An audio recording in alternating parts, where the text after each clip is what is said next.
ونشهد أن سيدنا وسندنا وحبيبنا وحبيب ربنا وطبيب قلوبنا مولانا محمدا عبده ورسوله صلى الله عليه وعلى آله وأصحابه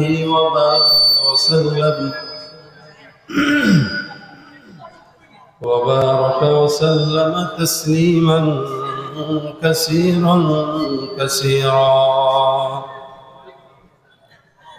الذي أرسله الله تعالى بالحق بشيرا ونذيرا وداعيا إلى الله بإذنه وسراجا منيرا أما بعد فأعوذ بالله من الشيطان الرجيم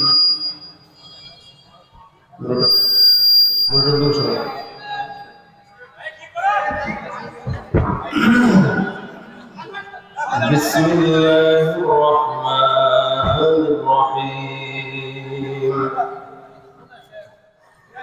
نون والقلم وما يسطرون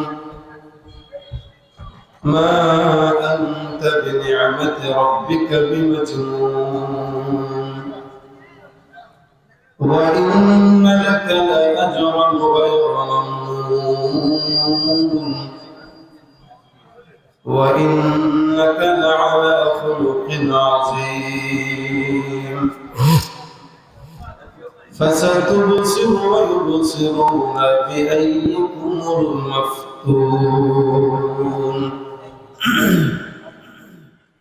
صدق الله مولانا العظيم صدق رسوله النبي الكريم وقال تعالى في شان حبيبه إن الله وملائكته يصلون على النبي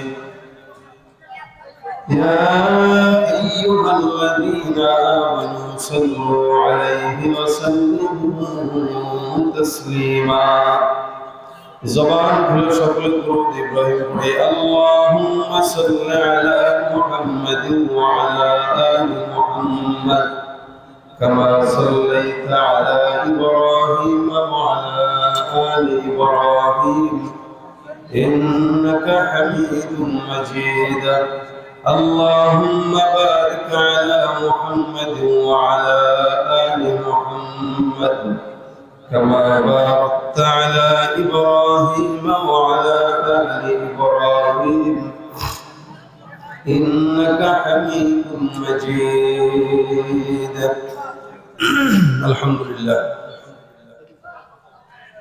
الله পাক রব্বুল আলামিনের দরবারে অসংখ্য শুকরিয়া যে রব্বুল আলামিন আজকের দিনে আমাদেরকে 2 দিন ব্যাপী তাফসীরুল কুরআন মাহফিলের শেষ দিনের শেষ অধিবেশন ইমানি মুযাক্কারায় আল্লাহ পাক রব্বুল আলামিন আমাদের সকলকে শামিল হওয়ার তৌফিক দান করেছেন। জবান খুলে কালিমাতুশ শুকর আদায় করে সকলে বলি আলহামদুলিল্লাহ। যতগুলো মানুষ এখানে বসা, আওয়াজ যদি আপনারা মন খুলে দিতেন আওয়াজটা আরো বেশি হতো। আমি আপনাদের থেকে আওয়াজটা আরো বেশি কামনা করতেছি। জবানটা খুলে আরেকবার বলেন আলহামদুলিল্লাহ।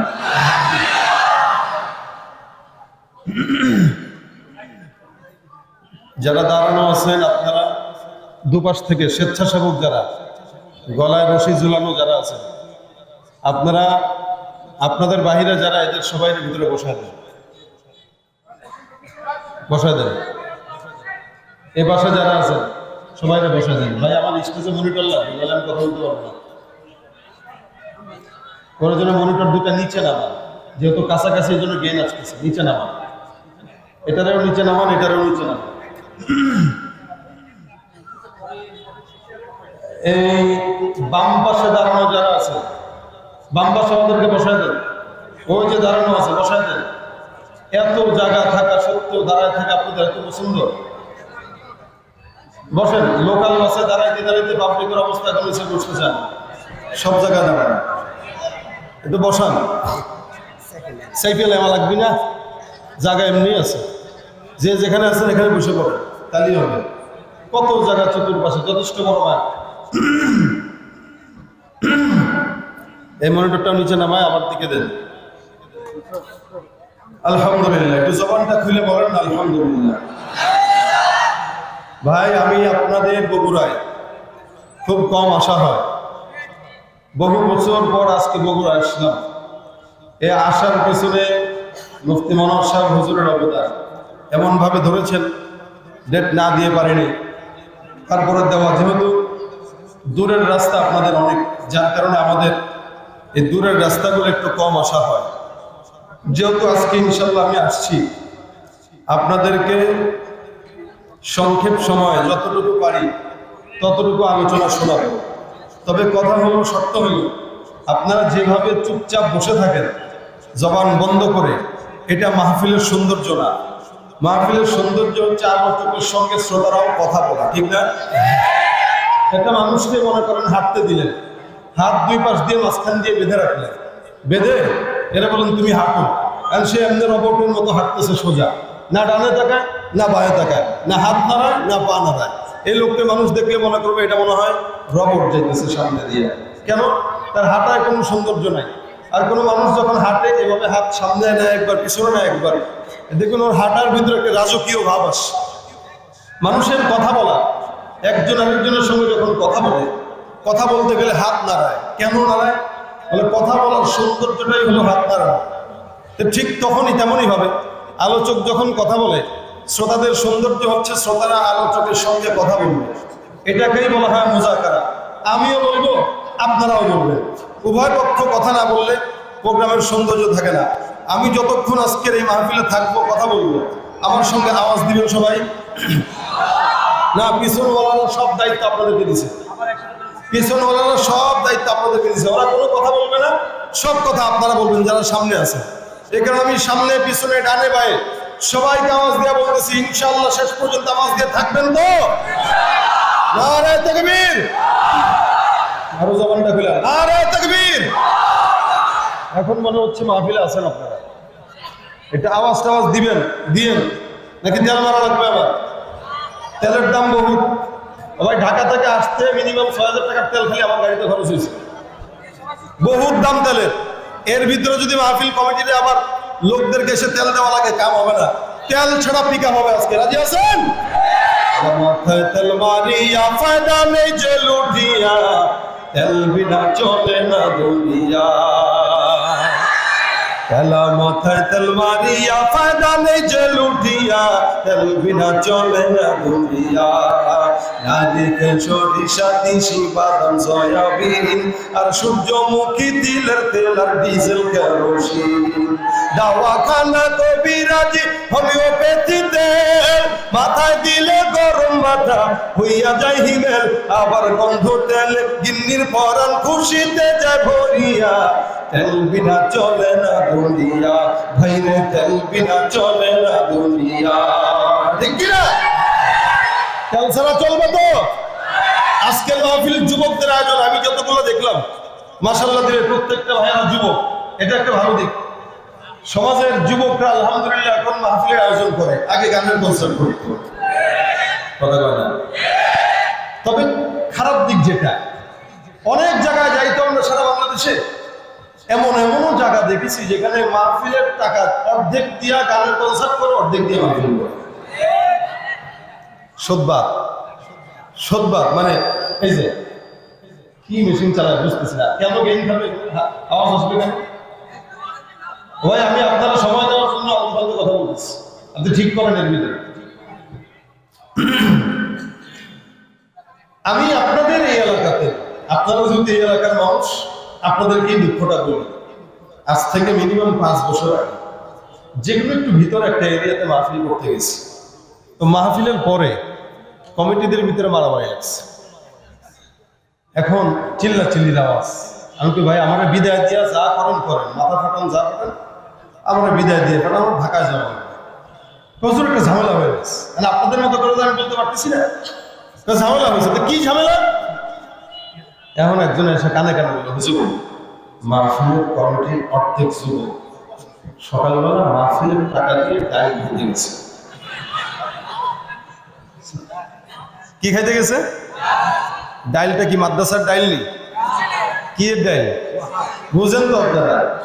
হ্যাঁ হ্যাঁ হ্যাঁ, ডাইল যদি এত খাইতে মন চায় মাদ্রাসায় ভর্তি দিতে, ডাইল কত মন চায় খাইতো। আমাদের এই সমাজের যুবকেরা ডাইল, ফেন্সিডিল, ইয়াবা, মাদক এগুলো তো এখন বর্তমানে আসক্ত হয়ে যাচ্ছে। এই জন্য প্রত্যেকটা যুবককে বলি, যদি খাওয়া লাগে মাদ্রাসায় যায় ডাইল খান, পানি ডাইল, এরপরে ওই লামসাম খায় না। ওগুলা খায় কোনো কাজ হয়? কাজ হয় কোনো? এক একটা পোলাপান 14 বছর 15 বছর বয়সে প্রেম পিরিত শুরু করে আর ছাকা খাইলে খায় ডাইল। আছে না নাই? এই হলো সমাজের পরিস্থিতি। এই জন্য আমাদের মনোজ ভাই বলছেন বেশি বেশি সন্তান নাও। আমি আরেকটু বাড়ায় বলি, মানুষের যখন বয়স হয়ে যাবে সময় মতো বিয়ে দিয়ে দিবে। যদি বিয়ে দেন গাছের নিচে ইনশাল্লাহ আরেক বেটার মেয়ে নিয়ে বসবে না।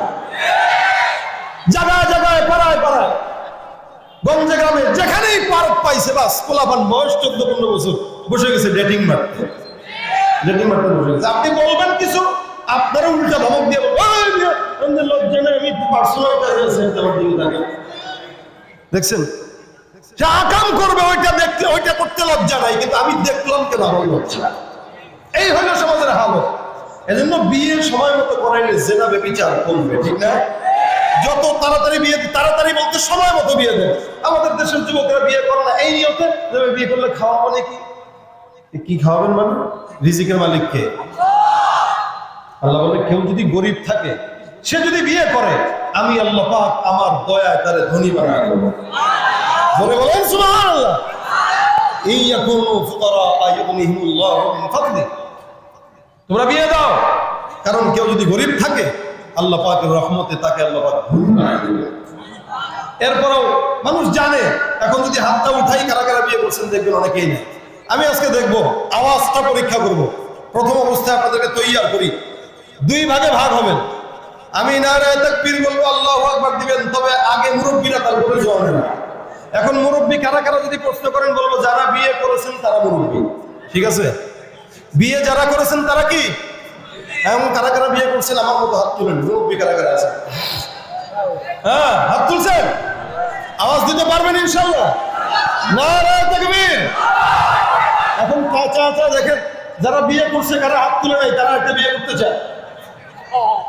আওয়াজটা হয় নাই কিন্তু চলছে। আরেকবার দেন নারায়ে তাকবীর। পোলাপাইন কেন দিছে? কিছু কিছু পোলাপাইনও দেয়, ব্যাপারটা কি? এরা চিন্তা করে বাপে দেয় না তো আমি কি করবো, বাপেরটা আমি দিই। এখন অবিবাহিতরা হাত তুলো। হ্যাঁ, জোরে সরে, গলাটা একটু কেসে নাও তো, কেন জোরে? তোমাদের আওয়াজে মনে হচ্ছে তোমরা পারবো না। জবানটা খুলে নারায়ে তাকবীর, নারায়ে তাকবীর। কোন সুন্নাহর আলো। ঘরে ঘরে জ্বালা লাগে, দিলে জ্বালতে হবে। যার বিয়ে নাই তার ঈমান অর্ধেক কম, যার বিয়ে হইল তার ঈমান অর্ধেক পরিপূর্ণ হইল। কতগুলা পোলাপান অবিবাহিত, অধিকাংশ পোলাপান আছে কিন্তু অনেকের আছে বয়স হয়েছে তো বিয়ে করে না। সময় মতো বিয়ে করবেন, রাজি আছেন? সময় মতো বিয়ে করবেন এবং সময় মতো সন্তান দিবেন। এখন বিয়ের পরে 5-7 বছর খালি হানিমুনে কাটাবেন, আর সন্তান 40 বছর বয়সে নিতে যাবেন, সন্তান আর হবে না। এরপরে যাবেন মহাস্থান করে, বাবাকেও একটা সন্তান দাও। আছে নাই? গিরিয়ার মাজার পূজা চলছে দেশটা জুড়িয়া, শিরকি আর ভণ্ডামিতে দেশটা গেছে ভরিয়া। গিরিয়ার মাজার পূজা চলছে দেশটা জুড়িয়া, শিরকি আর ভণ্ডামিতে দেশটা গেছে ভরিয়া।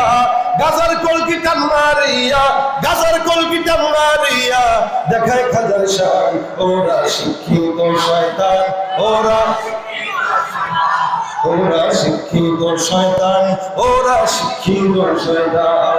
দুর্নীতির ওই আখড়ায় বসে, দুর্নীতির ওই আখড়ায় বসে জাহির করে জ্ঞান। কলম দিয়ে কামায় টাকা, ধরে সাধুর ভান। ওরা শিক্ষিত শয়তান, ওরা শিক্ষিত শয়তান, ওরা শিক্ষিত শয়তান, ওরা শিক্ষিত শয়তান। আলেম নামে কত দেখো টাকার মোহে পড়িয়া, স্বার্থের পিছে দৌড়াইতেছে কোরআন হাদিস ছাড়িয়া। আবার জিহাদ ছেড়ে কেউ বা ধরছে, জিহাদ ছেড়ে কেউ বা ধরছে দরবেশের ভান। ওরা শিক্ষিত শয়তান, হ্যাঁ শিক্ষিত শয়তান ওরা। আছে না নাই? বিয়ে সময় মতো না করে সন্তান না নিয়ে মাজার দরবারে গেলে লাভ আছে? আর আমাদের দেশের বন্ধুরাও আছে কিছু কিছু, সন্তান হবে না তো গেছেন বাবার কাছে, বাবার যে পিএস সুন্দর করে ডাক দিয়া বলবে আমাদের এখানে নিজাম আছে। বলে কি নিজাম? তো কারো যদি সন্তান না হয় বিবিকে 3 দিনের এতে গাফে রেখে যেতে হবে। অসংখ্য জায়গায় এগুলো ভণ্ডামি চলে। এরা বুঝে না ব্যাকল, তুই সময় মতো সন্তান নেই, আল্লাহ যতগুলো দরকার ততগুলো দিবে। 40 বছর পার হয়ে গেছে, তোর কিছু আছে এখন সন্তান কেন? সবাই তো আর ইব্রাহিম পয়গম্বর না নাকি? এজন্য সময় মতো বিয়ে করবেন, সময় মতো সন্তান দিবেন। রাজি আছেন? এই মিয়া উম্মত বাড়ান। রাসূল বলেন তাজাওয়াজুল ওয়াদুদ ওয়াল ওয়ালুদ ফাইন্নী মুকাসিরুম বিকুমুল উমাম। সময় মতো সন্তান বেশি বেশি নিবা, এমন মেয়েকে বিয়ে করবা যার সন্তান বেশি ধারণ করার ক্ষমতা আছে। কেন? আমি আল্লাহ পাকের দরবারে উম্মত নিয়ে কিয়ামতের ময়দানে গর্ব করব। কাউন্সিলর সাহেব এখানে আছেন, উনার বিপরীতে যদি কেউ নির্বাচন করে, মনে করেন একজনের সরকারি দলের লোক হলে 500 জন, বেসরকারি দলের লোক হলে 200 জন। এখন দাপটটা কার থাকবে? যার 500 জন তার, ঠিক না?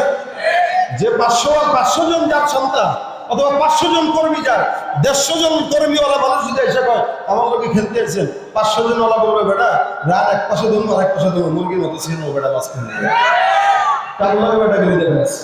সন্তান যদি আপনার 10টা হয়, এলাকার ভিতরে আপনার উপরে আঙুল দিলে কথা বলবে এরকম কেউ থাকবে না। কেন? আপনি বলবেন বেটা তুলি মারবো, সন্তান 10টা 10 দিক থেকে আসবে, পিঠে হতে তার প্রচার। সন্তান আছে আপনার 3টা, একটা হলো কুলাঙ্গার, আরেকটা হলো লুলা, আরেকটা হলো বেয়াদব। একটা হুন্ডা অ্যাক্সিডেন্ট করতে গেছে মহিলা, আরেকটা শুনে না কথা, আপনি কারে নিয়ে সংসার চালাবো? আর সন্তান যদি হয় 10টা, আমরা আগে বাপদাদাদেরকে দেখছি 9টা ভাই, 15টা ভাই, 20টা ভাই পর্যন্ত ছিল। 10 ভাই 9 ভাই, 10 ভাই 15 ভাই ছিল এরকম। এদের দাপট ছিল আমাদের এলাকায় যে আমার সন্তান এতগুলো, তাকায় দেখ। এই মানুষের সঙ্গে লড়তে একটু হিসাব নিকাশ করা লাগবে। এই জন্য রাসূল বলেন বেশি বেশি সন্তান দাও। কেন? কিয়ামতের ময়দানে আমি আল্লাহ পাক রব্বুল আলামিনের কাছে উম্মতকে নিয়ে গর্ব করব। সুবহানাল্লাহ। যেদিকে তাকাবেন সেদিকে নবীর উম্মত। রাসূল বলেন নূহ পয়গম্বর, ইব্রাহিম পয়গম্বর, ইসমাইল পয়গম্বর, যত নবী বলেন সব নবীর উম্মতের সংখ্যা কম। তাকায় দেখো চতুর্দিকে মুহাম্মদুর রাসূলুল্লাহর উম্মতরা ভরা। সুবহানাল্লাহ। এই নবীর গর্ব উম্মতকে নিয়ে, কারণ উম্মত বেশি। নবী যেমন দামি, নবীর উম্মতরাও দামি। আমরা সবাই বিশ্ব নবীর উম্মত, ঠিক না? দাবি তো করি কিন্তু কাজের বেলায় নাই। দাবি করার লোকের অভাব নাই, কাজের বেলায় লোকের বড়ই অভাব।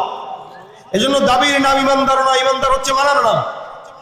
আল্লাহ পাক আমাদেরকে রাসূল করিম সাল্লাল্লাহু আলাইহি ওয়াসাল্লামের উম্মত হিসেবে দুনিয়াতে প্রেরণ করেছেন। এর চেয়ে সৌভাগ্য আর কিছু হতে পারে না। আমরা শেষ জামানার শেষ নবীর উম্মত। আমাদের কেমন দাম? রাসূল বলেন যতক্ষণ পর্যন্ত আমার উম্মতরা জান্নাতে না যাবে, অন্য কোন নবীর উম্মতরা জান্নাতে যাওয়ার পারমিশন পাবে না।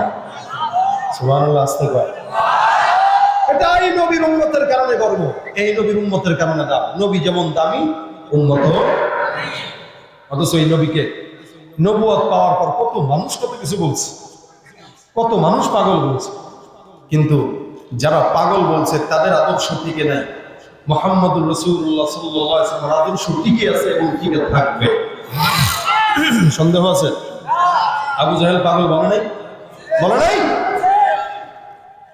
আল্লাহ পাক রব্বুল আলামিন বলেন আমি যখন মুহাম্মদুর রাসূলুল্লাহ সাল্লাল্লাহু আলাইহি ওয়াসাল্লামকে নবুয়ত দান করলাম, সারা দুনিয়ার জমিনে আমি একটা মাত্র পয়গম্বর শ্রেষ্ঠ নবী মুহাম্মদুর রাসূলুল্লাহ সাল্লাল্লাহু আলাইহি ওয়াসাল্লামকে প্রেরণ করলাম। অসংখ্য নবী রাসূলদের ভিতরে মুহাম্মদুর রাসূলুল্লাহ সাল্লাল্লাহু আলাইহি ওয়াসাল্লাম সর্বশ্রেষ্ঠ নবী। আসমানের নিচে জমিনের উপরে অসংখ্য নবী রাসূলুল্লাহ পাঠাইলেন, সমস্ত নবী রাসূলদের ভিতরে সর্বশ্রেষ্ঠ মুহাম্মদুর রাসূলুল্লাহ। যার কারণে আল্লাহ পাক রব্বুল আলামিন বলেন ওয়া আরসালনাকা ইল্লা রাহমাতাল লিল আলামিন।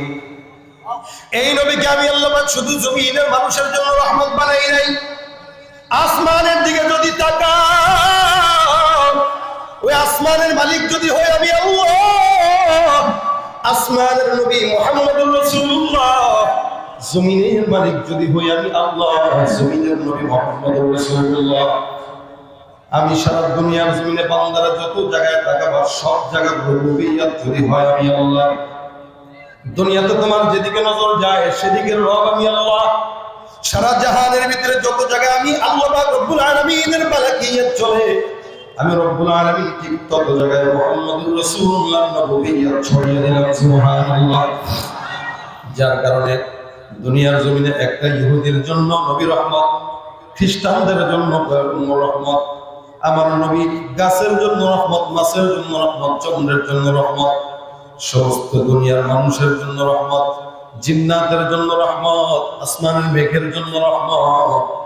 আল্লাহ পাক রব্বুল আলামিন বলেন রাহমাতুল লিল আলামিন, আল্লাহর রাসূল বলেন আনা নবিয়ুর রাহমা। আল্লাহ পাক সারা দুনিয়ার জমিনে আমি পয়গম্বরকে রহমতের নবী হিসেবে প্রেরণ করেছেন। রহমতের নবীকে যখন কেউ পাগল বলে এটা আল্লাহ পাকের দিলের ভিতরে লাগলো। আল্লাহ পাক যখন দেখলেন আমার নবীকে আবু জাহেল বলে পাগল, ওতবারা বলে পাগল, সাহেবারা বলে পাগল, মালিক ডাক দিয়া বলেন নুন ওয়াল কলামি ওয়া মা ইয়াসতুরুন মা আনতা বিনি'মাতি রাব্বিকা বিমাজনুন। আমি আল্লাহ পাক রব্বুল আলামিন বললাম হে পয়গম্বর, গোটা দুনিয়ার জমিনের ভিতরে আমি আল্লাহ পাক যখন সৃষ্টি করলাম আপনাকে, আবু জাহেল যখন রাস্তা দিয়ে হাঁটে আর বলে মাজনুন যায়, 40 বছর পর্যন্ত আবু জাহেল কিচ্ছু বলে না, এতদিন পর্যন্ত আমি লকব দেয়। মাগার যখন নবুয়তে দাবি করলেন তখন আবু জাহেল বলে পাগল। এতদিন পর্যন্ত হুজুর বড় ভালো, মসজিদের ইমাম কত ভালো, কেন ভালো? এতদিন হুজুর যে অন্য কোনো কিছু বলে না, যখন দেখলো আমার দলের বিরুদ্ধে অথবা আমার বিরুদ্ধে কথা বলছে এখন আর হুজুরের মজা লাগে না। আবুল আহাব ওতবা সাহেবা যখন দেখলো কি আমাদের দলের বিরুদ্ধে বলে, মূর্তির বিরুদ্ধে বলে, আমাদের পূজার বিরুদ্ধে বলে, মুহাম্মদের ভালো না, মুহাম্মদ পাগল, আল্লাহ পাক ডাক দিয়ে বলে তোদের এত বড় সাহস আমার পয়গম্বরকে পাগল বলো। আমি আল্লাহ পাক রব্বুল আলামিন ঘোষণা করলাম, কসম খেয়ে ঘোষণা করলাম, অন্যান্য সময় আল্লাহ পাক রব্বুল আলামিন একটা জিনিসের কসম খায়। কখনো কখনো মালিক বলেন ওয়াশ-শামসি ওয়া দুহাহা, কখনো কখনো বলেন ওয়াল-লাইলি ইযা ইয়াগশা, কখনো বলেন ওয়াল ফাজরি ওয়া লায়ালিন আশর। অর্থাৎ এক এক সময় এক একটা জিনিসের কসম রব্বুল আলামিন খায়। এই জায়গায় আল্লাহ পাক বলেন ওয়াল কলামি ওয়া মা ইয়াসতুরুন। সারা দুনিয়া যখন সৃষ্টি হয় নাই 50,000 বছর আগে আল্লাহ পাক রব্বুল আলামিন একটা কলম সৃষ্টি করেন। ইন্না আউওয়ালা মা খালাকাল্লাহুল কলামা সুম্মা ক্বালা লাহু উকতুব ফাজারাতি ফি তিলকাস সাআতি কাইনুন ইলা ইয়াউমিল কিয়ামা। আসমান যখন সৃষ্টি হয় নাই আল্লাহ পাক রব্বুল আলামিন একটা কলম সৃষ্টি করলেন। কলমকে ডাক দিয়া বললেন কলম লেখো। কলম এখন আল্লাহ পাক রব্বুল আলামিনের অনুমতি সাপেক্ষে নিজাম তৈরি শুরু করে দিলেন। আপনারা মাহফিল করছেন পোস্টারের ভিতরে, সর্বপ্রথম আগে কলম দিয়া পোস্টার লিপিবদ্ধ করেছেন, তারপরে কম্পিউটারে প্রিন্ট করেছেন, তারপরে ওই নিজাম অনুযায়ী এই মাহফিলটা পরিচালনা করছেন।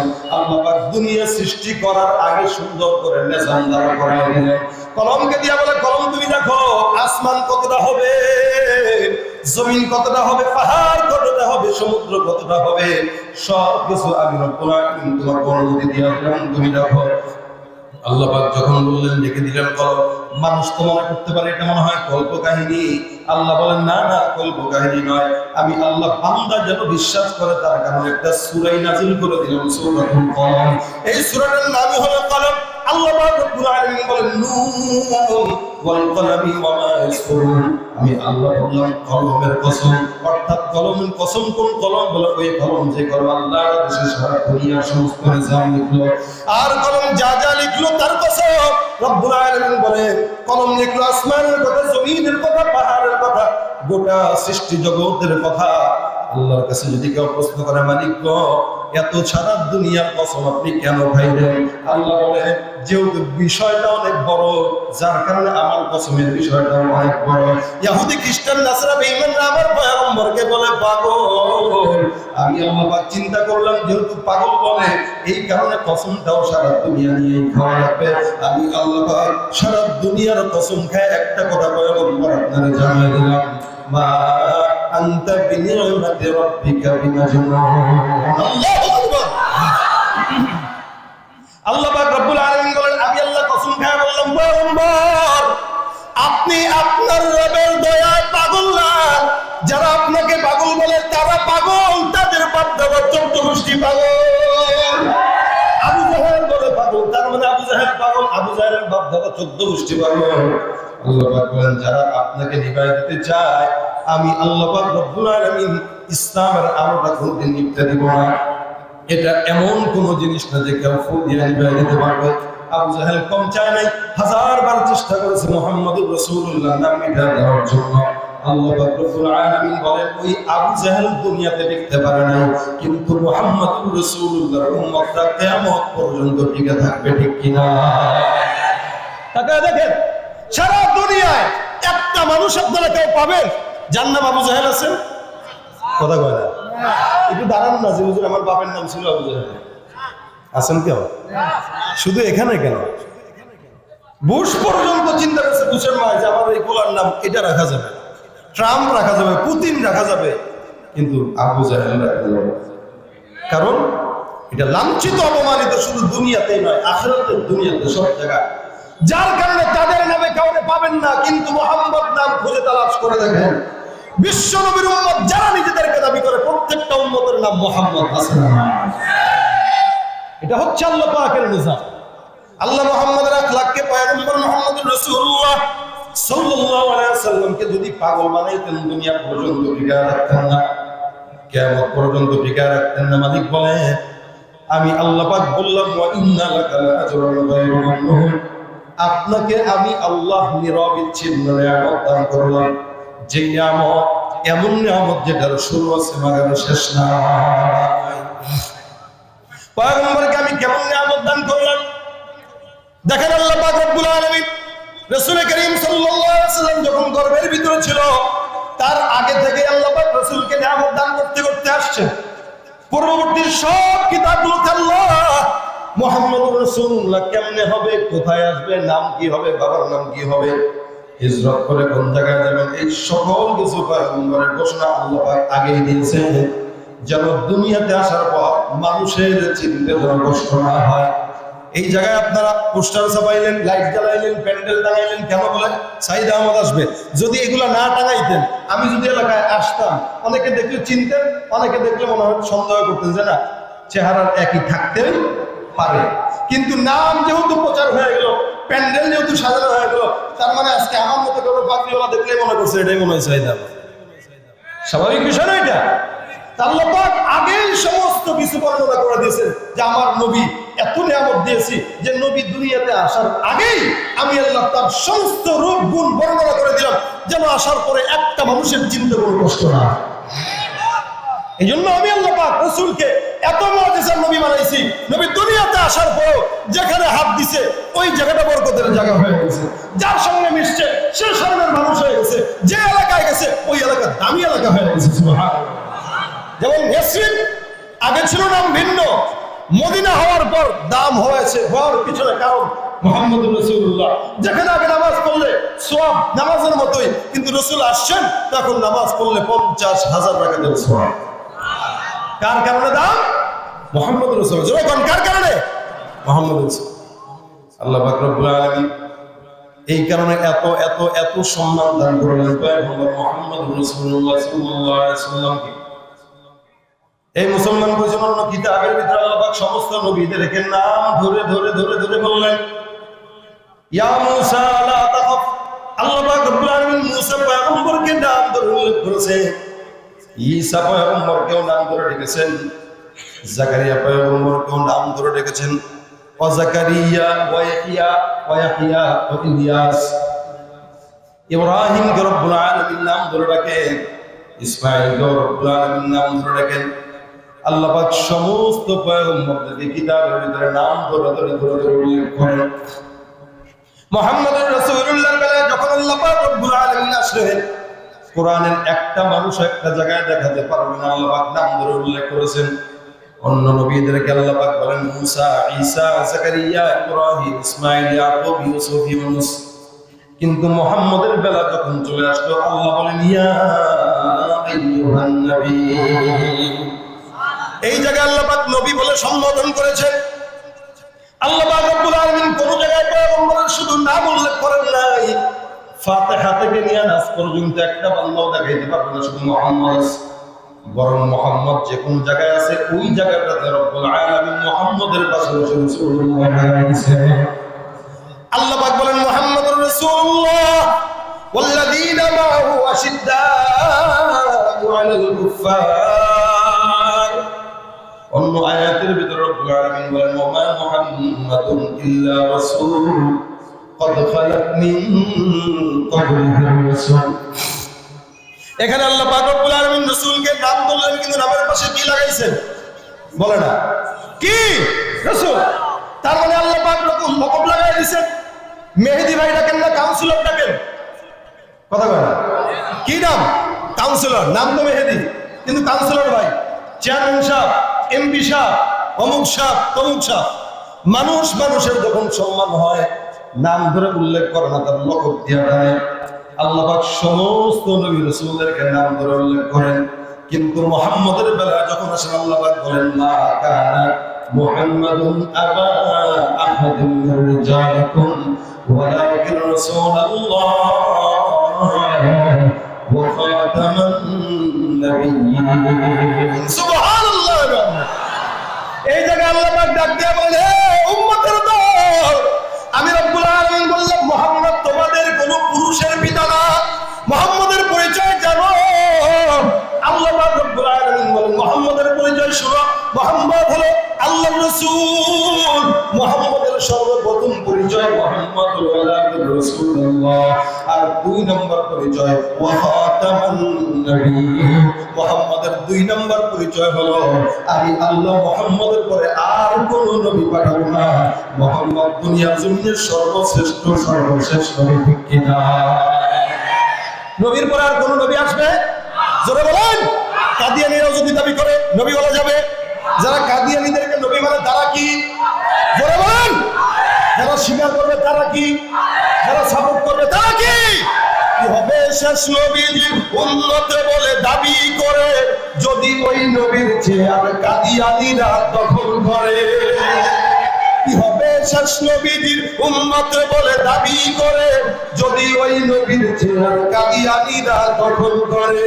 নবীজির জন্য যদি রক্তের বহেও নদী, নবীজির জন্য যদি রক্তের বহে নদী, তবুও হবো না এই দাবি থেকে। কি হবে বেঁচে থেকে অযথা বিদ্যা শিখে যদি না করতে পারি শ্বশুরবিহীন সমাজটাকে? কথা ঠিক না বেঠিক? নবীর পরে কেউ যদি নবী কাউকে মানে সে মুসলমান না কাফের। আল্লাহ নবী ডাক দেয়া বলেন আমার উদাহরণ তেমন একটা দেয়ালের মতো, যেই দেয়ালটাকে আল্লাহ পাক রব্বুল আলামিন এক একজন নবীর মাধ্যমে পূর্ণ করে দিয়েছেন। মাত্র মাঝখানে একটা ইট ফাঁকা। আল্লাহ পাক দুনিয়ার জমিনে আমি মুহাম্মদুর রাসূলুল্লাহকে পাঠানোর মাধ্যমে নবুয়তের দেয়ালটা পরিপূর্ণ করে দিয়েছেন। সুতরাং আনা খাতামুন নবিয়্যিন আলা নাবিয়্যা বাদি, আমি শেষ নবী, আমার পরে নবী নাই বলেছেন রাসূল। আর কে?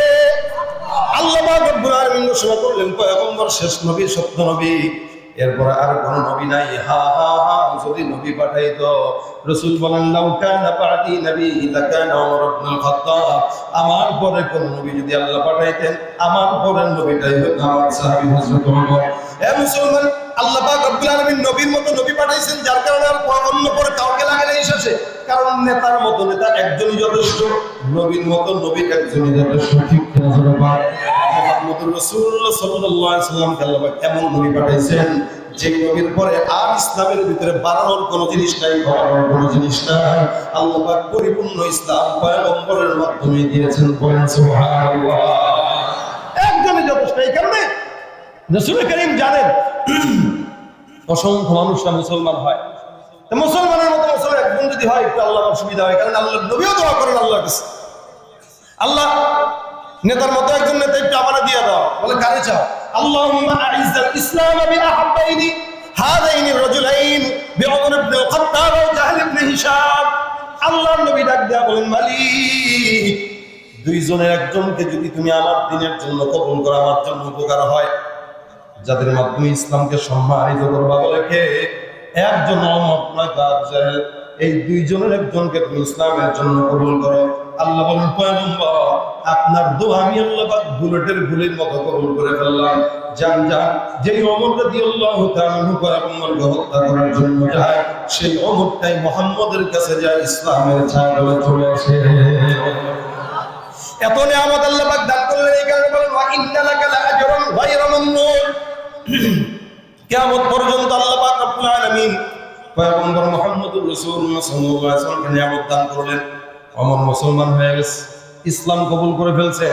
কবুল করার পর দেখেন সাহসটা কি ওমরের। ওমরকে চিনেন না? নাম শুনছেন? দেখেন তো নাই? ইসলাম কবুল করার পর এখন দেখেন ওমর কি জিনিস। অন্যান্য সাহাবারা মুসলমান হওয়ার পরে একটু একটু ভয় থাকে যে প্রকাশ্যে নামাজ পড়লে যদি মার খাওয়া লাগে, বকা খাওয়া লাগে, এই করা লাগে, সে ওমর মুসলমান হয়েছে। মানুষ জানে যে ওমর রুস্তম ছিল, পালোয়ান ছিল, মারামারিতে খুব পারফেক্ট ছিল। এই ওমর যখন মুসলমান হয়েছে, এখন কাফের বিমানদের মাথা ব্যথা শুরু হয়েছে। হায় হায় হায়, এত বড় একজন লিডার চলে গেল, কি করবে? অর্থাৎ ওমর মুসলমান হওয়ার পরে কাবার সামনে দাঁড়ায় গেছে, বলতেছে রাসূল এতদিন পর্যন্ত গোপনে গোপনে ইবাদত চলছে, এখন আর কোনো ইবাদত গোপনে চলবে না, সব প্রকাশ্যে চলবে। সুবহানাল্লাহ। দাপটটা কি দেখে? ওমর গেটে দাঁড়ায় ডাক দিয়ে বলছে, এই মক্কার কাফেররা, কার সাহস আছে? আমি ওমর মুসলমান হইছি, আয় আমার সামনে আয়, আমার সামনে আয়। আমি মুসলমান হইলাম, কেউ যদি একটা মানুষের সাহস থাকে আমার কিছু বলতো, কিছু বল। সবাই তাকায় তাকায় তামাশা দেখে, কিরে সব ওমরের সামনে দাঁড়ায় এভাবে থ্রেট দেয়, সবাই দাঁড়ায় আছে। ওমর থ্রেট দেয় কেমনে জানেন?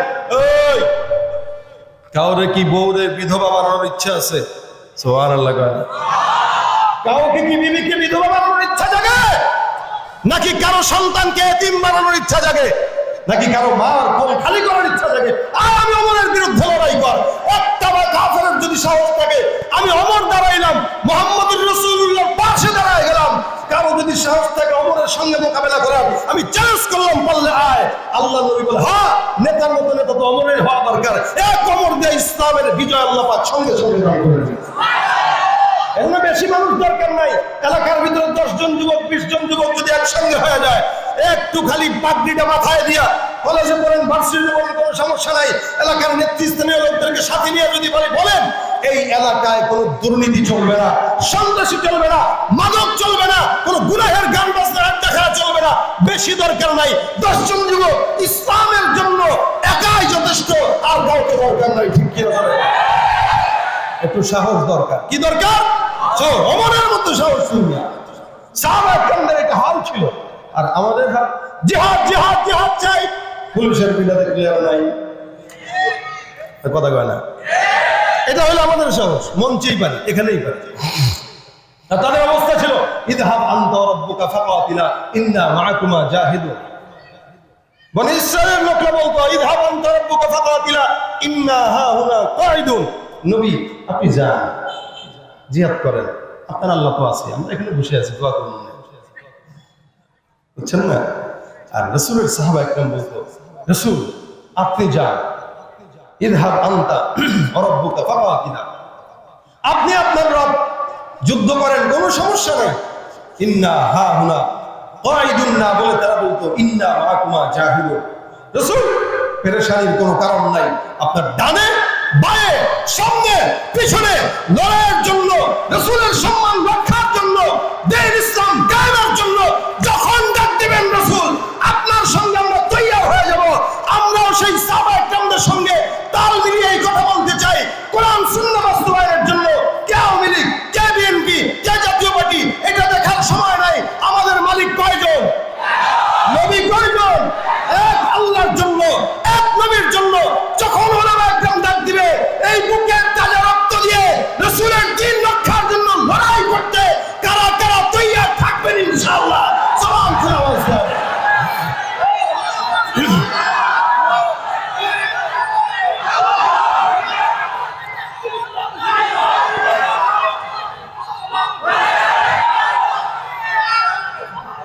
লড়াইয়ের ওই ময়দানেতে যেতে তোমাকে হবে, প্রয়োজনে সব রক্তটুকু জমিনেই ঢেলে দেবে। লড়াইয়ের ওই ময়দানেতে যেতে তোমাকে হবে, প্রয়োজনে সব রক্তটুকু জমিনেই ঢেলে দেবে। তবুও তোমায় লড়তেই হবে, মানিবে না পরাজয়। তবুও তোমায় লড়তেই হবে, মানিবে না পরাজয়। বিপ্লব মানে জীবন দেয়া বসে থাকা নয়, সে কোনদিন আসবে না করো যদি ভয়। আসবে বিজয় রক্ত আর জীবনের বিনিময়, আসবে বিজয় রক্ত আর জীবনের বিনিময়। বিপ্লব মানে জীবন দেয়া বসে থাকা নয়, সে কোনদিন আসবে না করো যদি ভয়। ঠিক কিনা? ভয় পাবো কাকে? আল্লাহ পাক আমাদেরকে রাসূলের মতো একজন নবী দিয়েছে, এটা আমাদের ভাগ্য। অথচ রাসূলের নিয়ামত কেমন দেখেন। আল্লাহ পাক বলেন ইন্নাকা লাআজরান গায়রা মামনুন। পাগল যদি বানাইতাম কিয়ামত পর্যন্ত নিয়ামত দিতাম না। সবচেয়ে বড় নিয়ামত কোরআন, যেটা কিয়ামত পর্যন্ত মুজিজা, এটা চলমান। সুবহানাল্লাহ। আল্লাহ নবী সাল্লাল্লাহু আলাইহি ওয়াসাল্লামকে আল্লাহ পাক রব্বুল আলামিন কেমন নিয়ামত দিলেন দেখেন। অন্যান্য পয়গম্বররা দুনিয়াতে আসার পরে 900 বছর দিনের দাওয়াত দেওয়ার পরে উম্মতের সংখ্যা মাত্র 40 জন অথবা 70 জন। কিন্তু পয়গম্বর যখন নবুয়ত পাইলেন 23 বছর জিন্দেগিতে, যখন আল্লাহ রাসূল সাল্লাল্লাহু আলাইহি ওয়াসাল্লাম বিদায় হজের ভাষণ দেন, এই বিদায় হজের ভাষণে পয়গম্বরের উম্মতের সংখ্যা ছিল 100। এটা রাসূলের প্রতি আল্লাহ পাক রব্বুল আলামিনের দয়া মায়া। আল্লাহ পাক বলেন যদি পাগল হইতো এত নিয়ামত দিতাম না। একজন পাগলকে যখন আপনি $100 দিবেন অথবা $1000 দিবেন, এই ডলারের মর্যাদা বুঝবে না। পাগলকে 2 টাকা দেন, 5 টাকা দেন, 10 টাকা দেন, পাগল মহা খুশি। কিন্তু বিশাল বড় টাকার বান্ডিল দিলে সে মহা খুশি এটা ফলায় দিবে। আল্লাহ পাক রব্বুল আলামিন বলেন যদি পাগল হইতো নিয়ামত এত দিতাম না। অন্য আয়াতের ভিতরে রব্বুল আলামিন বলেন ইন্না আ'তাইনাকাল কাউসার। কাউসার মানে মুফাসসির একরাম বলেন নিয়ামাতুল কাসীরা, অনেক বড় নিয়ামত আমি আল্লাহ পাক রব্বুল আলামিন পয়গম্বরকে দান করলাম। যে হাউজে কাউসারটা এত বিশাল বড়, যার পানি দুধের চাইতেও সাদা, মধুর চাইতেও মিষ্টি। সুবহানাল্লাহ। আল্লাহর নবী বলেন এটার পান পাত্র থাকবে আসমানের তারকার সমান। আমি রাসূল একটা পান পাত্র দিয়া কিয়ামতের সময় আমার সব উম্মতদেরকে হাউজে কাউসার থেকে পানি পান করাই দিব। সুবহানাল্লাহ। এ ভাইরা, আমার এত বড় নিয়ামত, অসংখ্য নিয়ামত আল্লাহ পাক রব্বুল আলামিন রাসূলকে দিলেন। আল্লাহর নবীর মা আমিনা ডাক দিয়ে বলেন কত নিয়ামত জানো? আমি যখন অন্যান্য মাদেরকে দেখি গর্ভের ভিতরে সন্তান নিয়ে ঘুরে, আমি তাকায় দেখি প্রত্যেকটা মাদের কষ্ট হয়, কিন্তু মুহাম্মদ আমার গর্ভের ভিতরে ছিল। আল্লাহর কসম, মুহাম্মদকে জন্ম দেওয়া পর্যন্ত আমি গর্ভের কষ্ট কোনোদিন বুঝি নাই। শুধু তাই না, অন্য বাচ্চারা দুনিয়ার জমিনে আগমন করে স্বাভাবিকভাবে। আমিনা ডাক দিয়ে বলেন মুহাম্মদ যখন জন্মগ্রহণ করে, আল্লাহর কসম মুহাম্মদ যখন জন্মগ্রহণ করে পুত পবিত্র অবস্থায়, আল্লাহর নবী যখন জন্মগ্রহণ করে সিজদারত অবস্থায় দুনিয়ার জমিনে পয়গম্বরের আগমন ঘটে। এ মুসলমান, আপনি আমি দুনিয়ার জমিনে সর্বপ্রথম যখন কথা বলা শিখি তখন আমাদের কথা হয় বাবা অথবা মা অথবা অন্য কিছু। আমিনা ডাক দিয়ে বলেন এই বাচ্চা যখন দুনিয়ার জমিনে সর্বপ্রথম কথা বলা শিখে, তার সর্বপ্রথম কথাই ছিল আল্লাহু আকবার কাবীরা আলহামদুলিল্লাহি কাসীরা সুবহানাল্লাহি বুকরাতান ওয়া আসীলা। আল্লাহু আকবার। এটাই হলো আমার নবী।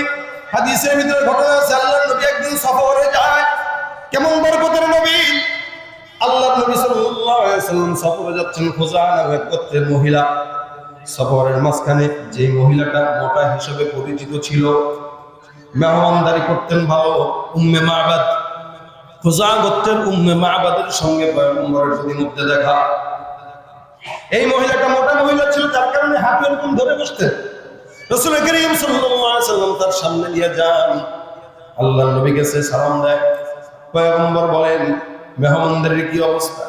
এই মহিলাটা এই রাস্তার ভিতরে বসে থাকতেন শুধু মেহমানদারি করার জন্য মুসাফিরদেরকে, যারাই প্রতিমধ্যে দিয়ে হাঁটতেন মহিলাটা সুন্দর করে তাদেরকে মুসাফিরদেরকে মেহমানদারি করে। আল্লাহর নবী যখন আসলেন, নবী বলেন কি অবস্থা, কোন মেহমানদারি আছে কিনা? মহিলা উম্মে মা'বাদ ডাক দিয়ে বলে, ইয়া রাসূলুল্লাহ, আমার কাছে মেহমানদারি করানোর মতো আল্লাহর কসম পয়গম্বর কিচ্ছু নাই। ছাগলগুলো যেগুলো ছিল দূরে দূরান্তে, এদেরকে পাঠায় দিলাম খাবার জন্য, ঘাস খাবার জন্য পাঠায় দিলাম মরুভূমির ভিতরে। পয়গম্বর, আমার ঘরের ভিতরে আপনার জন্য আমার মা বাবা কুরবানি হোক, কিন্তু আমার ঘরে কিচ্ছু নাই। আল্লাহ রাসূল সাল্লাল্লাহু আলাইহি ওয়াসাল্লাম হেঁটে হেঁটে দেখেন এক জায়গায় এক কোণার ভিতরে একটা ছাগল চুপচাপ করে বসা আছে। যে ছাগলটা জীর্ণ শীর্ণ দুর্বল, পয়গম্বর ডাক দিয়ে বলেন, হে উম্মে মা'বাদ, ওই ছাগলটা কিসের? উম্মে মা'বাদ বলে, ইয়া রাসূলুল্লাহ, এই ছাগলটা তো এমন একটা দুর্বল ছাগল, যে ছাগল দুধ দেওয়ার মতো কোনো ক্ষমতাও নেই, শক্তিও নাই, দুর্বল। এটা মরবে ভাব পয়গম্বর, যার কারণে ছাগল চারণের জন্য চারণ ভূমিতে যাওয়ার মতো হাঁটার যোগ্যতা এই ছাগলের নাই। রাসূল করিম ডাক দিয়ে বলে, ছাগলটারে আমার কাছে আনো, এটার থেকে কিছু দুধ যদি দহন করা যায় তাহলে খাওয়া যাবে। উম্মে মা'বাদ বলে, যেই সময়টা ছিল দুর্ভিক্ষের সময়, কোন জায়গায় খাবারের সংকট, সব জায়গায় দুনিয়ার জমিনে খাবারের সংকট ছিল। আল্লাহ রাসূল আমার দিকে ছাগলটা এখান থেকে নিয়ে গেলেন। উম্মে মা'বাদ বলে, আমি পয়গম্বরকে দেখলাম সুন্দর করে ছাগলটা নিয়ে আল্লাহর নবী সাল্লাল্লাহু আলাইহি ওয়াসাল্লাম কি যেন একটা বললেন, পরে সুন্দর করে পয়গম্বরের হাত মোবারক ছাগলের স্তনে লাগায় দিলেন। আমাকে ডাক দিয়া বলেন, হে উম্মে মা'বাদ, তাড়াতাড়ি যাও, জগ নিয়ে আসো, আমি পয়গম্বরের হাতে জগটা এনে দাও। উম্মে মা'বাদ বলেন, আমি আল্লাহর নবীর হাতে সুন্দর করে জগটা দিলাম, তাকায় দেখি পয়গম্বর হাত দেওয়ার সঙ্গে সঙ্গে আমার ছাগলের স্তন দুধে ভরপুর হয়ে গেছে। আমি অবাক হয়ে গেলাম, ইয়া রাসূলুল্লাহ, ব্যাপারটা কি বুঝলাম না।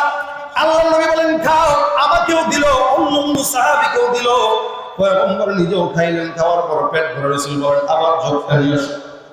আল্লাহর নবী আবার সুন্দর করে জগটা দুধে ভরপুর করে দিয়ে দিলেন। রাসূল ভরপুর করে দেওয়ার পর আমাকে বলেন, হে উম্মে মা'বাদ, এটা তোমার খাবারের জন্য রাখো। উম্মে মা'বাদ ডাক দিয়ে বলেন, ইয়া রাসূলুল্লাহ, এটা কিভাবে সম্ভব? আল্লাহর নবী ডাক দিয়ে বলেন, আমাকে আল্লাহ পাক রব্বুল আলামিন দুনিয়ার জমিনে রহমতের জন্য পাঠাইছেন। আমি আল্লাহ পাকের নামে হাত দিয়ে দিলাম, আল্লাহ পাক ছাগলের স্তনটা দুধে ভরপুর করে দিল। আব্দুল্লাহ ইবনে মাসউদ রাদিয়াল্লাহু তাআলা আনহু বলেন, উনি যখন মুসলমান হয় নাই, বিশাল চারণভূমিতে ছাগল চড়ানোর জন্য গেলেন। তখন আব্দুল্লাহ ইবনে মাসউদ মুসলমান নয়, উনি ছাগল চড়াইতেছেন। তাকায় দেখেন দুইজন ব্যক্তি সামনে আসে।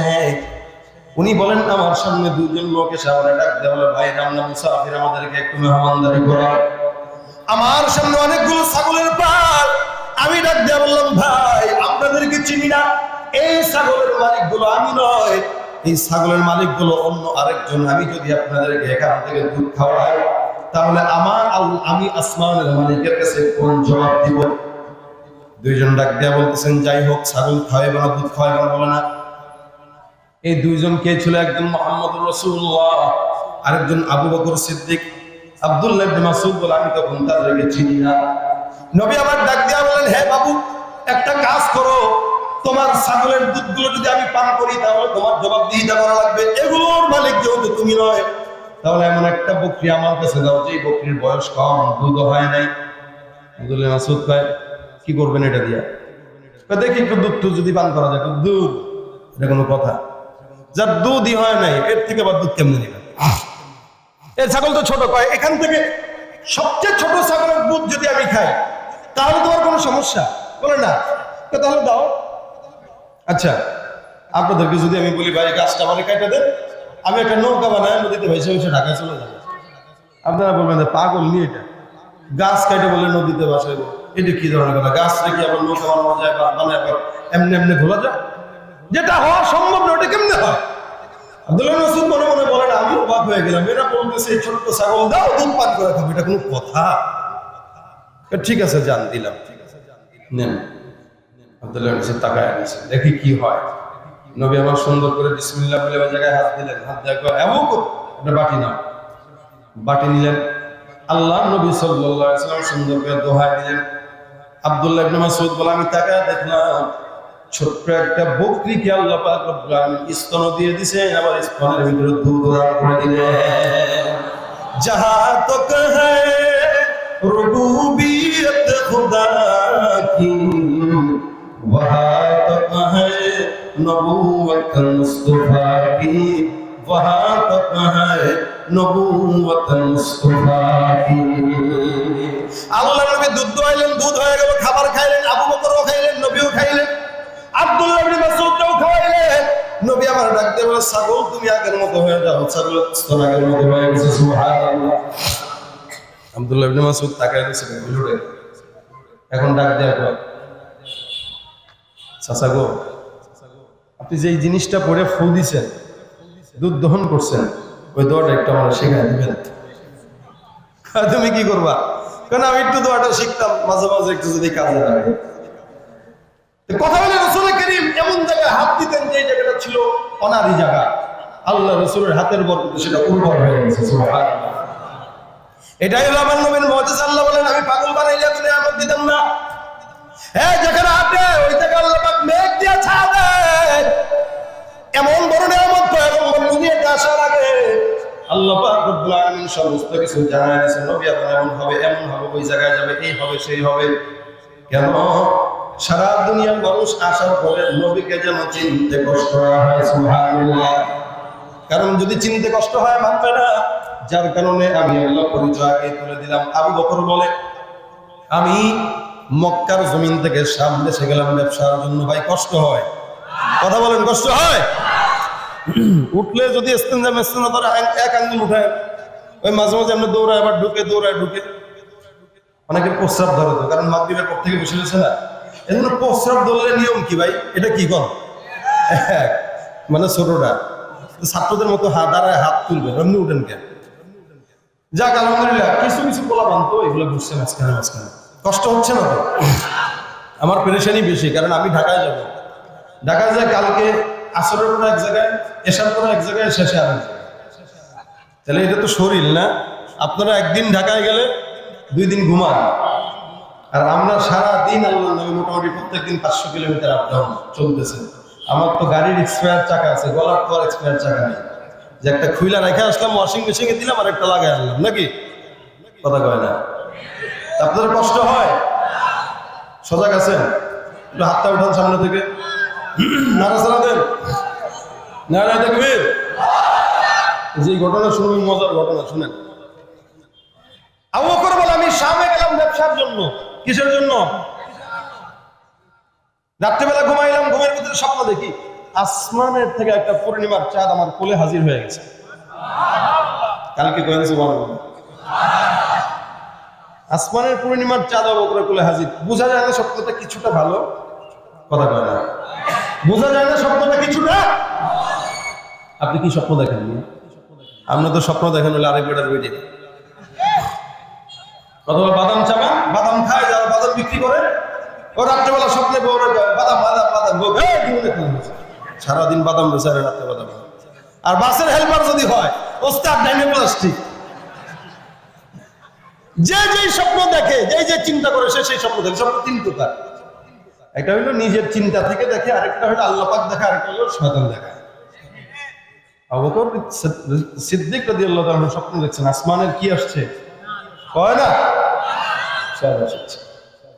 চাঁদ যে আসছে। আবু বকরের কাছে মনে হয়েছিল, কখনো কখনো দেখবেন আপনি যদি কিছু স্বপ্ন দেখেন, আপনার দিল সায় দিবে যে আপনি স্বপ্নটা ভালো দেখছেন, ঠিক না? কোনো কাজ যদি করেন, কাজটা আপনার দিল সায় দিবে যে আপনি ভালো কাজ করছেন, ঠিক না? আবু বকর দিল একটু সায় দিছে যে আল্লাহ, যে স্বপ্নটা দেখছেন মনে হচ্ছে স্বপ্নটা কি। দৌড় দিয়ে পাদ্রীর কাছে গেছে, যাওয়ার পরে ডাক দেয়া বলতেছে, পাদ্রী, স্বপ্ন একটা দেখলাম, মনে হইলো ভালো। বলে, কি স্বপ্ন? আসমান থেকে পূর্ণিমার চাঁদ আমি আবু বকরের কোলে এসে হাজির হয়ে গেছে। স্বপ্নটা কথা বলে পাদ্রী ডাক দেয়া বলে, নাম কি? বলে, আবু বকর, বাড়ি কই? গেল মক্কা। মক্কা বাড়ি? হ্যাঁ। আবু বকর? মিলেই তো গেছে। কি মিলছে? সব মিলে গেছে, সুবহানাল্লাহ, সব মিলে গেছে। আবু বকর ডাক দিয়ে বলে, কাহিনী বাদ দেন, তাড়াতাড়ি ব্যাখ্যা বলেন।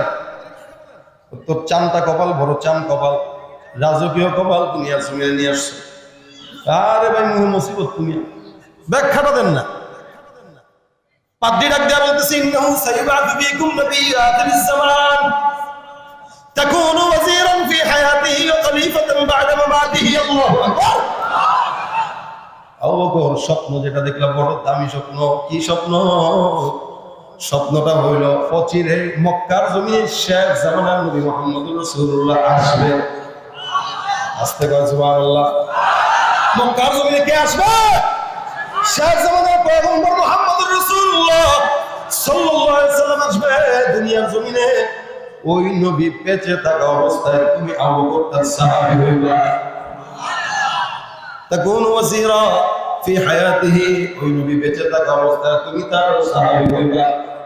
নবী যদি ইন্তেকাল করে, ওই নবীর ইন্তেকালের পরে ইসলামের সর্বপ্রথম খলিফা তুমি আবু বকর হবা। আল্লাহু আকবার। দেখেন কত বড় স্বপ্ন। আবু বকর ডাক দেয়া বলে আল্লাহর কসম এই স্বপ্ন আমি কারো বলবো না। ভাবুন না যাবে না স্বপ্নটা, এটা সিক্রেট, একদম গোপন রাখবা। পৌরবী করবে না, কারণ মহিলা মানুষ পেট পাতলা, ঠিক না? আর কইলাম না, ওদিকে সময় কম। আবু বকর সিদ্দিক বলে আমি মক্কায় চলে গেলাম। যাওয়ার পর মক্কায় বসার সময় সব তাকায় দেখলাম আবু জাহেল, উতবা, সাইবা সবগুলো সামনে বসা, সব লিডার গুলা। আবু বকর ডাক দেয়া বলতেছেন, শুনেন মক্কার কি অবস্থা, ভালো না খারাপ? পাক দিয়ে আবু বকরের কথা শুনে আবু জাহেল উতবা সাইবা বলতেছে, মক্কার সব অবস্থা ভালো, তবে একটা খারাপ অবস্থা, একটা খারাপ বর্ণনা আছে। কি? আমাদের ভাতিজা আছে না? বলে কে? ওই যে আরে আব্দুল্লাহর পুত্র। দেখেন এমন ভাব ধরছে না বোঝেন। মানুষ যখন মানুষের উপর রাগ হয় তখন নাম নিতে চায় না। আরে কি জানি না, চিনেন না? দুধ চিনি, না চিনলেও কি ব্যবসা বসে না, কি জানি ওই যে ভাতিজা হেরে বলে আল্লাহ নবী বানাইছে। আল্লাহ কি খায় দেয়, কাম নেই, তারা নবী বানাবো। আমি আবু জাহেল আছি, আমার টাকা আছে, ক্ষমতা আছে, আমি একটা লিডার। নবী যদি বানাইতে দেয় আমার এটা বলবো, ওরে কেন কথা। এটা হলো আবু জাহেলের সমস্যা। এই জায়গায় হে মনে করছে টাকা দিয়ে মনে হয় নবুয়তি পাওয়া যায়। এই মিয়া কম তো, টাকা দিয়া এই দেশের নমিনেশন কিনা যায়, নবুয়তি কিনা যাবে না। টাকা দিয়া নমিনেশন পাওয়া যায়, ইমামতি পাওয়া যায় না। এলাকার একজন যদি বলে মসজিদের সভাপতি আমি হয়েছি, 10 লাখ টাকা দিব মাসে আমাদের বেতন, অনিয়ম দেখাবেন, দাড়ি নাই, কিচ্ছু নাই, সিগারেট টানে, গাঁজা খায়, বানাইবেন? কথা কয় না। আমার দিল বলে আপনারা বানাইবেন, কারণ টাকা দরকার, মসজিদ পাকা দরকার। কিন্তু ইমাম যদি বলে হুজুর চাকরি করেন, ইমাম যদি বলে আমার 50,000 দেওয়া লাগবে, 50,000 টাকা দিয়ে তার ইমাম রাখবেন। কেন রাখবেন? কারণ এটার যোগ্যতা সে রাখে। ইমামতির টাকা দিয়ে পাওয়া যায় না, ইমামতি যোগ্যতার বিনিময়ে পাওয়া যায়। নবুয়ত আল্লাহ পাক নিজে দিয়েছে। আবু জাহেল মনে করছে টাকা দিয়ে মনে পাওয়া যায়, কারণ খালি হাত ধরে বলবো এটা কোন নবী হলো মালি হাদাল, কি বলে কি নবী মালি হাদাল রাসূল, এটা কেমন নবী? সে হাতে খায়, দায়, আবার বাজারে যায়, হ্যাঁ এটা কোনো নবী হইলো? সাহাবা একরামকে এটাই তো নবী, যেই নবী আমাদেরকে প্রস্রাব কেমনে করতে হবে এটাও শিখায়। সুবহানাল্লাহ।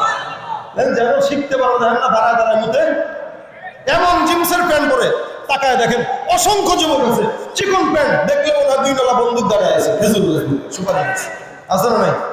প্যান্টটা পরে আবার এদিক দিয়ে সিরা, সামনে পিছনে ডানে বায়ে এমন এসি কন্ডিশন দিয়ে রাখছে, পাশের দিক দিয়েও সিরা দিয়ে রাখছে। রমজান আসলে জাকাতের টাকাটা ওর বাসায় পাঠাবে, যে ভাই তোর যেহেতু এত কাপড়ের শর্ট, তুই জাকাতের কিছু কাপড় কিনা, অন্তত কাপড়টা পর, এরপরে ল্যাংটা থাকিস না। চুল রাখে এমন সিস্টেমে, চোখা এদিকে চতুর্দিকে কাটা, ছাসা মাঝখান দিয়ে চুলে চোখা, হাতে দুল, কানে দুল, হাতে চুড়ি, নাকের ফুল, এমন জিন্সের প্যান্ট পরছে যে জিন্সের প্যান্ট পরলে দাঁড়ায় মোতা লাগে, বসে মোতার কোনো সময় নেই। ওর চেহারা তাকাইলে মনে হয় চিড়িয়াখানার দরজাটা খোলা ছিল, ও কোনো মতে আল্লাহ আল্লাহ করে বলে আসছে। আছে না নাই? আছে না নাই? নামাজের কথা বলবেন, বলছে প্যান্টের সমস্যা, কথা কয় না। প্যান্টে কি কেমন খারাপ দেখে, ও ছোটবেলায় প্যান্টে মুখছে, এখনো মুখে, তাহলে প্যান্টের সমস্যা কেন? প্যান্টে বাচ্চাদেরই না সমস্যা থাকবে, ওর কেন সমস্যা থাকে? তার মানে ও প্যান্টে কি করে? শিশু করে। এজন্য দোকানে যায় ভাই বড় সাইজের যদি ক্যাম্পাস পান, এগুলো এটা পরাইবেন। অন্তত তোর প্যান্টটা পবিত্র থাকুক। নামাজ নাই, সুন্নাত নাই, নিজেকে মুসলমান দাবি করে মুসলমান না ভণ্ড। রমজানের রাখো না রোজা, দিনকে করো আঘাত, পয়সা করির নেই তো অভাব, দাও না তো যাকাত। তুমি ইমানদারির বড়াই করো, নেই তোমার ইমান, ইমানদারির বড়াই করো, নেই তোমার ইমান। তুমি কেমন মুসলমান, তুমি কেমন নামাজের সাথে নাই পরিচয়, মানো না তোমরা, তুমি কেমন মুসলমান। ঠিক কিনা? নামাজ রোজা মুসলমানদের দরকার আছে না নাই? আল্লাহ পাক যেন পড়ার তৌফিক দান করেন। বললেন না আমিন বলে যদি পড়া লাগে, জোরে কয় না আমি, কষ্ট হয় না তো? আমার খুব কষ্ট হয়েছে, ছেড়ে দিই। হ্যাঁ, চলবে কতক্ষণ জানতাম এটাই বলবেন আপনারা। সারা রাত চলবে হুজুর, ফজরের নামাজ এত দূর মাহফিল করে যদি ফজর পড়া লাগে তাহলে হইল? এসব তো অনেকে পড়ে নাই, এনাস বাসায় যায় সেটা পড়ে নিয়ে রাজি আছেন? আল্লাহ পাক তৌফিক দান করুন। কিরে ভাই কেডা আছে চিল্লায় আমি গলা ভাঙবে তা দেখছো অবস্থা? এই দেখেন আবু বকর সিদ্দিক আবু জাহেল বলে এই সমস্যা এই জায়গায় যে মুহাম্মদ নবী দাবি করছে পাগল। আল্লাহ পাক বলেন মা আনতা বিনিআমাতি রাব্বিকা বিমাজনুন। সুবহানাল্লাহ। যারা পাগল বলে তারা কি? রাসূলকে যারা পাগল বলে তারা কি? আল্লাহ পাক বলেন ইন্নাকা লাআজরুন গায়রা নি'মাতিল কিয়ামত পর্যন্ত নিয়ামত।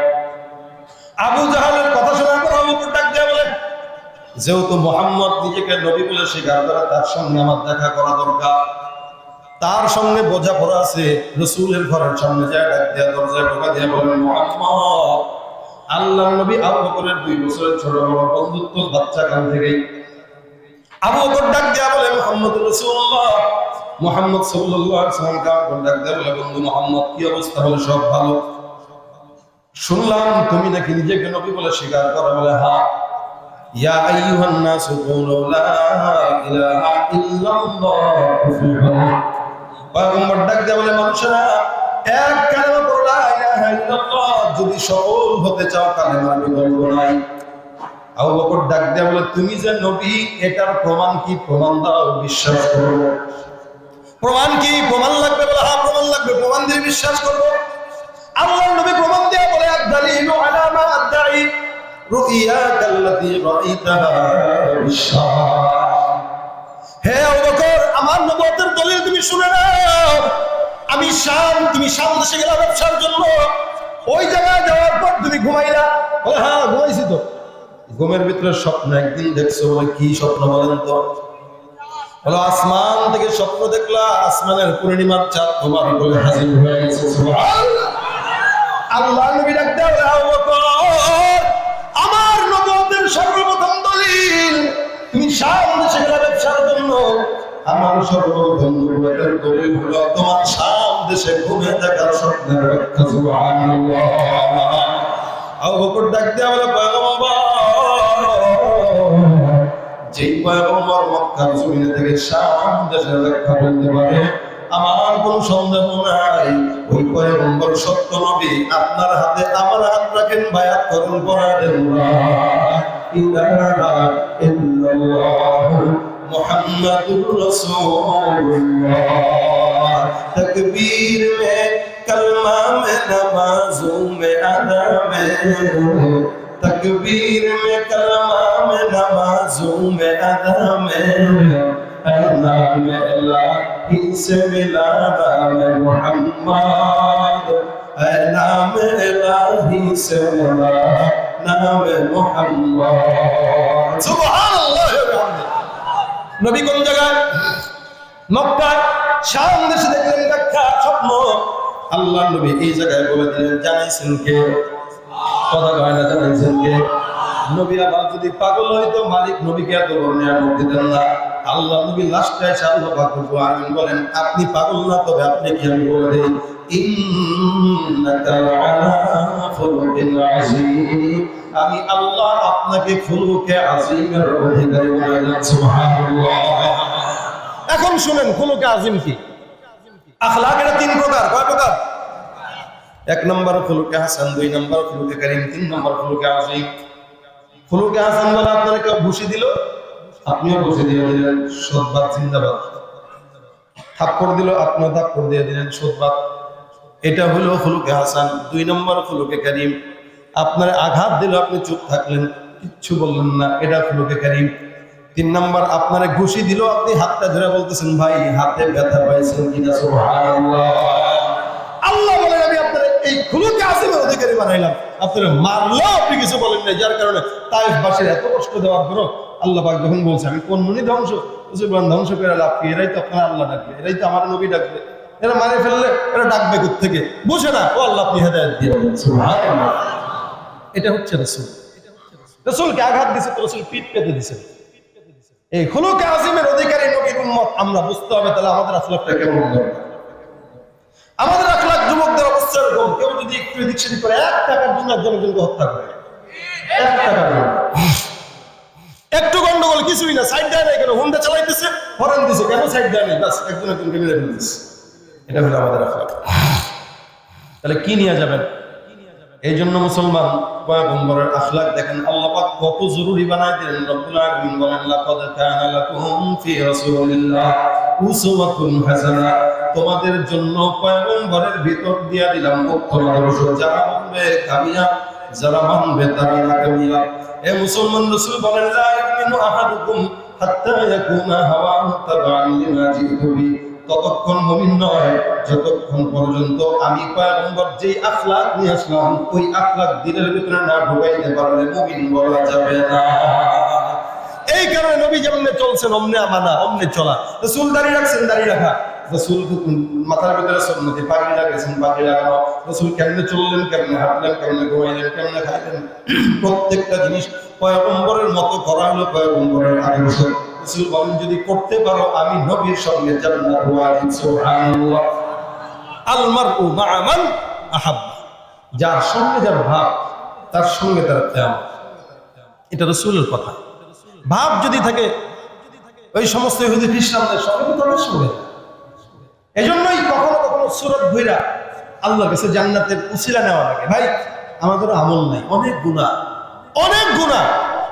গুনাহ যদি আল্লাহ প্রচার করতে একটা মানুষ রাস্তায় হাঁটতে পারতো না, কিন্তু আমাদের কিছু আল্লাহর কাছে উসিলা আছে। আল্লাহ পাকের কাছে কিছু উসিলা নিয়ে যদি যাইতে পারেন, উসিলা যদি তালাশ করতে পারেন, তাহলে ইনশাআল্লাহ উসিলা বিনিময়ে জান্নাত পেতে পারেন। কারণ আমল দিয়ে একটা মানুষ জান্নাতে যেতে পারবে না, শুধু উসিলা খুঁজবেন, উসিলা তালাশ করে করে জান্নাতে যান। এই জন্য আল্লাহর কাছে বলতে পারবেন যদি উসিলা থাকে। কি উসিলা? বলে সুন্নতি দাঁড়িয়ে রাখেন। কি উসিলা? গায়ের ভিতরে সুন্নতি লেবাস উঠায় দেন। বলতে পারবেন না আজমত লেকে আয়া হো, না আজমত লেকে আয়া হো, না শৌকত লেকে আয়া হো, मोहब्बत लेके आया हूँ, मोहब्बत लेके आया हूँ। মালিকের কাছে বলতে পারবেন আল্লাহ দুনিয়ার জমিনে এমন কোন আমল করে নেই যে আমলের কারণে জান্নাত পাবো, কিন্তু তাকায় দেখো আমার গায়ের ভিতরে সুন্নতের লেবাস, আমার জবানের ভিতরে সুন্নতের দাড়ি। মালিক এই সুন্নত যদি আমার নবীর সঙ্গে মিল থাকে, আমি নবীর সঙ্গে আমি উম্মতকে তুমি জান্নাত দিয়ে দাও। আমার আল্লাহ বলবেন যার সঙ্গে মিল আছে পয়গম্বরের সঙ্গে মিল আছে, সুতরাং পয়গম্বরের সঙ্গে জান্নাত দিয়ে দাও। পয়গম্বরের সঙ্গে মহব্বত তৈরি করতে রাজি আছেন ইনশাআল্লাহ? একটা ছোট্ট কাজ শিখিয়ে দিয়ে যায়, ছোট্ট একটা আমল শিখিয়ে দিয়ে যায়, আমি যেটা করার চেষ্টা করি আপনারা করবেন। যা তখন বললাম সব ভুলে গেলেও কোনো আপত্তি নাই, কিন্তু এটা মাথায় রাখবেন, বাসা পর্যন্ত নিয়ে যাবেন। রাজি আছেন? জোরে বলেন। এই 2 দিন ব্যাপী মাহফিলে একটা বয়ান আপনাদের মনে নেই, এটা সত্য কথা। এখন যেটা বলবো এটা মনে রাখা সহজ এবং মনে রাখা সম্ভব। রাসূলের সঙ্গে মহব্বত যদি কেউ পয়দা করতে চান, ছোট্ট আমল, বাজারের দোকানে বসে বসে যে অমুকের গীবত, তমুকের গীবত, হুজুরের গীবত, চেয়ারম্যানের গীবত এই সেই করেন, নিজের তলাটা আগে পরিষ্কার করেন, তারপর মানুষের গীবত গায়। এজন্য আপনার সামনে কেউ গীবত গায় না, সাথে সাথে বলবেন আল্লাহুম্মা সাল্লি আলা মুহাম্মাদ। হাতের কাজ আছে, পায়ের কাজ আছে, আমাদের জবানের কোনো কাজ থাকে না। জবানে আমরা ছোট্ট একটা কাজ উঠাবো আজকে থেকে, যদি আমরা রাসূলের সঙ্গে জান্নাত পাইতে চাই। যখনই হাতের সময় থাকবে, যখনই একটু সময় পাবো, লম্বা দুরূদ দরকার নেই, ছোট্ট দুরূদ পড়বেন সাল্লাল্লাহু, একবার করবেন 10টা রহমত, একবার করবেন 10টা নামাজ, একবার করবেন 10 বার সম্মান বন্ধ করে দিবেন। মা বোনদের কানে আওয়াজ যাচ্ছে, তরকারি করতেছেন সাল্লাল্লাহু আলাইহি ওয়াসাল্লাম, সাল্লাল্লাহু আলাইহি ওয়াসাল্লাম, রান্না করতেছেন সাল্লাল্লাহু আলাইহি ওয়াসাল্লাম। স্বামী যদি বেনামাজি হয়, দুরুদের বরকতে নামাজি হয়ে যাবে। স্বপ্ন যুগে রাসূলের দেখা মিলবে, বিপদ আপদ দূর হয়ে যাবে। কারণ আদম পয়গম্বর আল্লাহর নবীর উসিলায় জান্নাত থেকে আল্লাহর কাছে মাফ চাইছেন। আমরা নবীর উম্মত হওয়ার কেন মাফ চাইব না? হাদিসে আছে রাসূলের সামনে একবার সপ্তাহে একদিন নাম সহ ঠিকানা সহ বাবার নাম সহ রাসূলের কাছে রওজায়ে সালামের দোয়া পাঠ করা হয়। যতবার আপনার নাম পয়গম্বরের কাছে যাবে ততবার পয়গম্বর আপনাকে চিনবে, যতবার চিনবে ততবার আগে পয়গম্বর সুপারিশ করবে। এই কারণে হাতের কাজ আছে, পায়ের কাজ আছে, জবানের কোনো কাজ থাকে না। যখনই মনে হয় সাল্লাল্লাহু আলাইহি ওয়াসাল্লাম, সাল্লাল্লাহু আলাইহি ওয়াসাল্লাম, সাল্লাল্লাহু আলাইহি ওয়াসাল্লাম, সাল্লাল্লাহু আলাইহি ওয়াসাল্লাম, হুন্ডা চালাইতেছেন সাল্লাল্লাহু আলাইহি ওয়াসাল্লাম, গাড়ি চালাইতেছেন সাল্লাল্লাহু আলাইহি ওয়াসাল্লাম, কোন জায়গায় বসে আছেন সাল্লাল্লাহু আলাইহি ওয়াসাল্লাম, দোকান করে ব্যবসা বাণিজ্য বরকত নেই সাল্লাল্লাহু আলাইহি ওয়াসাল্লাম। আল্লাহ পাক বলেন আমার কোনো আমল নাই, ইন্নাল্লাহা ওয়া মালাইকাতাহু ইউসাল্লুনা আলান নবী। আমি আল্লাহর কোনো ইবাদত দরকার হয় না, কিন্তু একটা ইবাদত আমি আল্লাহ নিজে করি, আমার ফেরেশতারাও করে। সেটা কি? আমি আমার নবীর উপরে সমস্ত ফেরেশতাদেরকে নিয়ে দুরূদের আমল করি। তোমরাও বান্দা রাসূলের উপরে দুরূদের আমল করো। সুবহানাল্লাহ। এই আদেশটা কার? ইয়া আইয়ুহাল্লাযীনা আমানু সাল্লু আলাইহি, তার উপরে দুরূদ পড়েন। এই জন্য নিয়ত করবেন আজকে থেকে ইনশাআল্লাহ বাসায় যাওয়ার পথে হাঁটতে হাঁটতে দুরূদ পড়তে পড়তে তারপরে যাব।